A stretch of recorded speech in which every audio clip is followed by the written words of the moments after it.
Tolee, akkam jirtu kabajamtootaa fi jaalatamtoota hordoftoota maatii Hijiraa Tiyuub walitti deebinee jirra. Har'a ammoo wantoota lama isiniif qabadhee dhiyaadheetiin jira. Innis bilbila ismaartifoonii keessan irratti wanta fayyadamuu qabdan jechuudha. Inni tokkoffaan fakkeenyaaf baalaansii bilbila keessanii ilaaluu yoo barbaadan urjii 824 kan jedhu kana barreessuudhaan kan nuti ilaallu jechuudha. Yookiin karaa 999 bilbiluudhaan isa kana karaa gabaabaadhaan lakkoofsa tokko qofa gadi qabuudhaan fakkeenyaaf lakkoofsa kana qofa gadi qabuudhaan baalaansii koo ilaaluu nan danda'a jechuudha. Inni lammaffaan nama tokkoof bilbiluu yoon barbaade ammas karaa kamiin deemuun na barbaachisa jechuudha.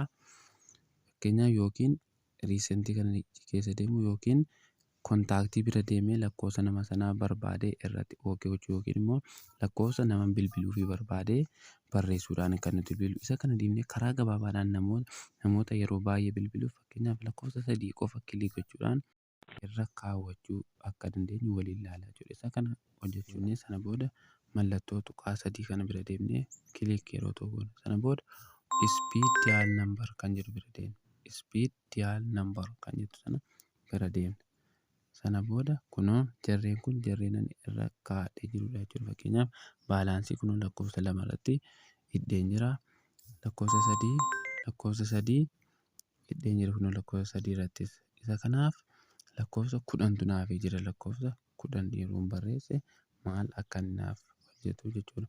Kanaafuu isa kana kaa'achuuf lakkoofsa sana bira deemuudhaan fakkeenyaaf lakkoofsa 11 irratti hidhachuu yoon barbaade as keessa deemee kontaaktii koo keessa deemee lakkoofsa nama irratti bilbiluu barbaade tokko select gochuu qofa jechuudha. Select gochuun xumurameera jechuudha. Kana qofaan bilbilachuu dandeenya. Inni biraan kan isinii qabadhee dhiyaadhe bilbilli keessan yoo cufaate yookiin sababa garaagaraatiin chaarjii fixuus haa ta'u sababa garaagaraatiin yoo cufaate namni bilbilee akka isin hin dhabneef bilbila hiriyaa keessan irraa akka isiniif waamu yoo barbaadan siimiidhuma keessan irratti isiniif bilbilee garuu kan hiriyaa keessan irraa akka isiniif waamu yoo barbaadan ammas mallattoo tuqaa 3 kana bira deemuudhaan seetingis bakka jettu irratti kilik goona.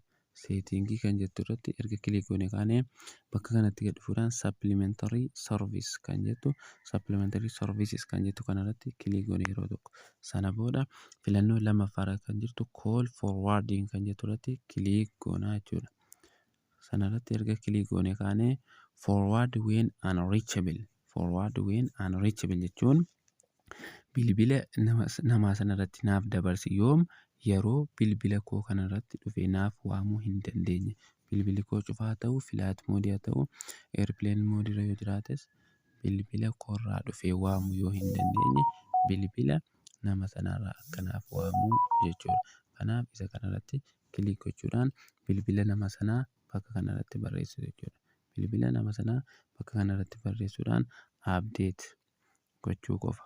Kan koo duraan irra jira waan ta'eef updateii jedhee jira fakkeenyaaf isa kana yoo disable irra yoo jiraate maal goona no number set isin yeroo jalqabaatiif irratti hidhataa waan ta'eef no number set isinii jechuu danda'a. Kanaafuu asirratti erga kilik gootanii booda 9 lakkoofsa kanaaf lakkoofsa nama barbaadanii 9 irraa duwwaa dhiiftanii 9 fakkeenyaaf an lakkoofsa kanarratti hidhuu yoon barbaade si kan argamu godhee enable kan jettu kanarratti yeroo tokko kilik gochuu qofaa xumurameera.